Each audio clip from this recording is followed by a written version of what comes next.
Hello, everyone. Welcome to another review from Simply Nerdy. I'm your host, Steven. I'm joined today by Anthony. Hey, everyone. We are here to review Marvel's Spider-Man 2 for the PlayStation 5. Oh, yeah. Anthony has finished the game and he has thoughts. Let's start with Antonio. Okay, so I just finished the game today and we decided to throw this together and kind of give our, little quick review of the game.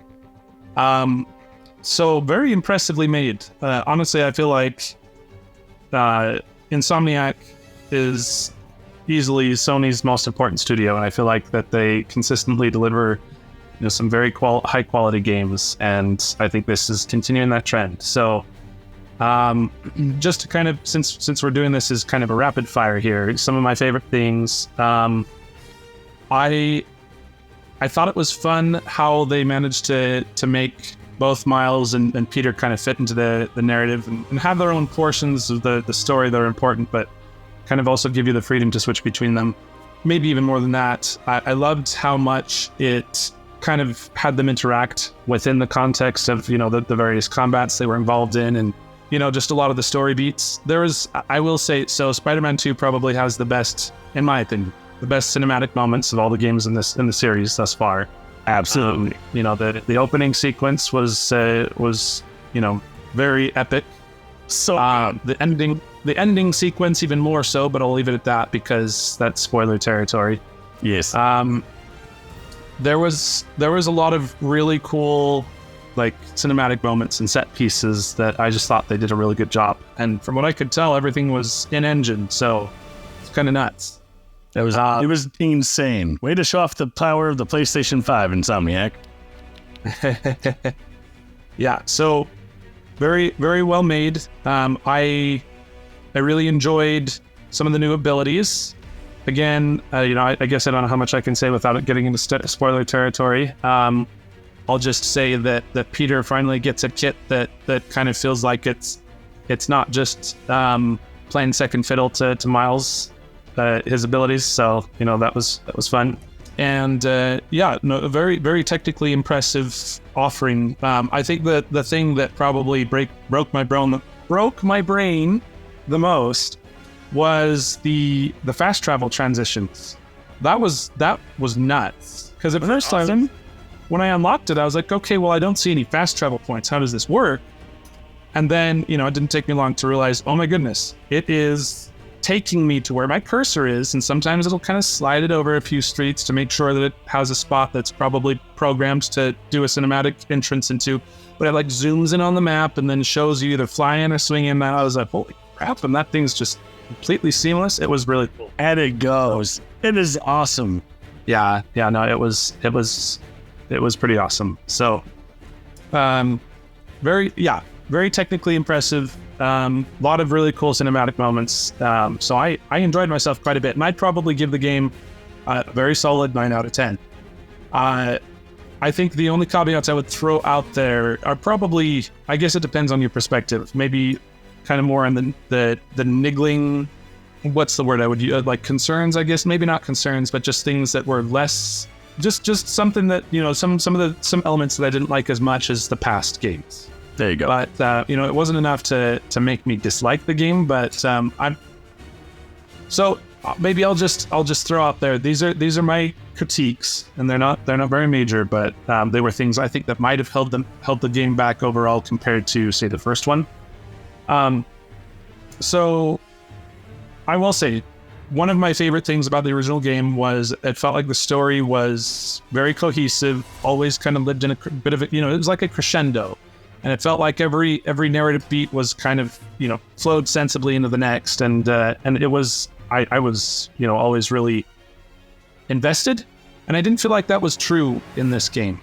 That's not to say that the story was bad, but I felt like it was less cohesive. There's an epic starting sequence, and then all of a sudden it just kind of was like, oh, then that wasn't important. And I'm not sure why, but now all of a sudden, this new guy's on the scene and he's doing all this crap, and I don't understand his motivations. And anyway, I'm not going to get further into that because, again, my thoughts dip into spoiler territory, but I felt like the story was it was kind of weak. compared to the past ones. So that was a little bit of a disappointment for me. And then I felt like and it didn't really crescendo in the same way. I felt like there was moments where I was like, okay, I really don't know why I'm doing what I'm doing. All I know is that there's a bad guy and I have to beat him up, you know.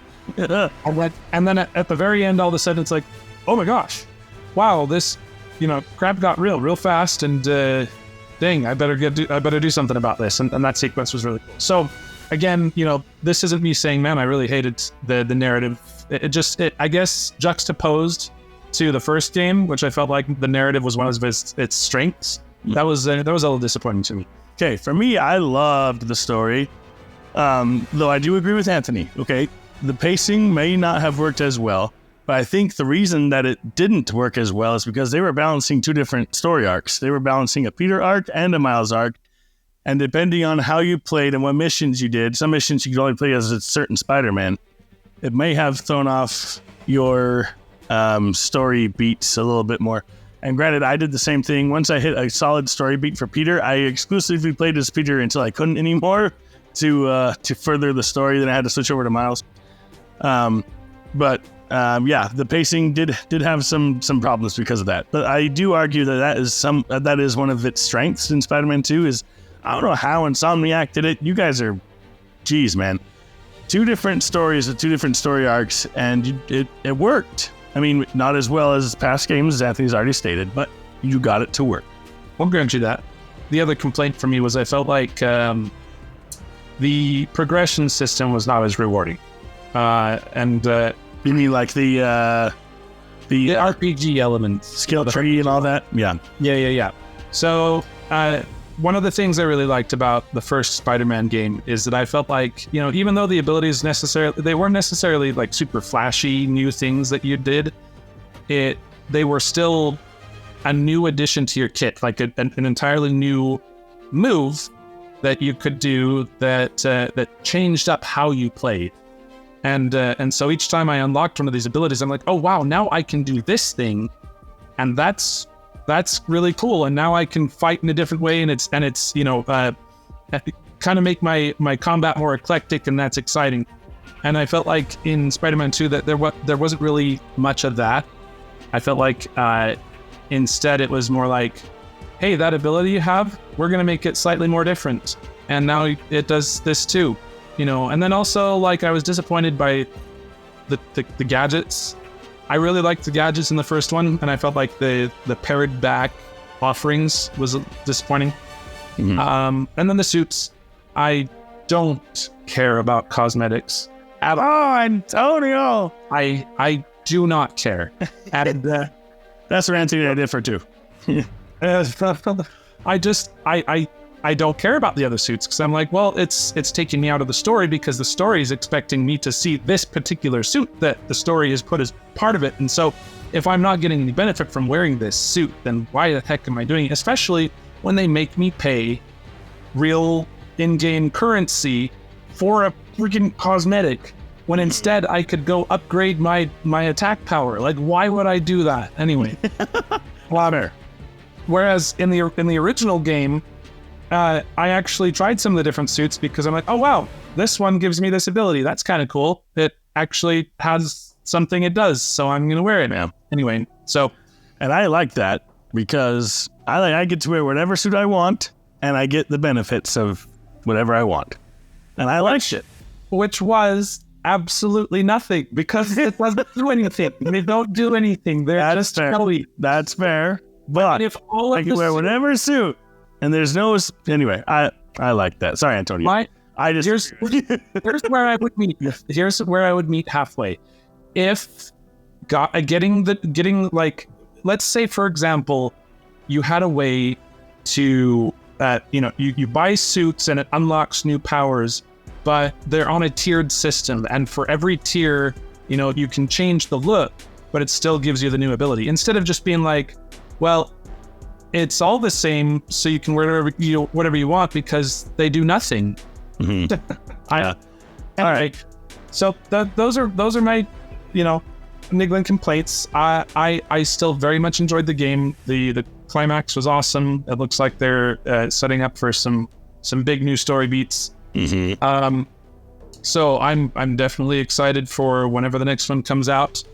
And yeah, and like I said, 9 out of 10, very solid. I just think I would probably place it last in terms of my rankings for the 3 games so far, but like, you know, not by a huge margin. It was a very solid game. So I'd give it a 10 out of 10. Therefore, Simply Nerdy is official. Simply Nerdy's official review of the game is a 9.5 out of 10. And you heard it here first. It's a great game.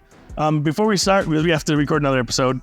Okay, I don't know if I can say that without it being a spoiler. So Okay, we can't do that. We'll do it another time. But still, 9.5 out of 10. Let us know down in the comments below if you agree with us or what you thought of Spider-Man 2 if you played it. And if you haven't, why not? Get yourself a PlayStation 5 and play it. And anyway, you heard it here first. Until next time, guys, keep it nerdy.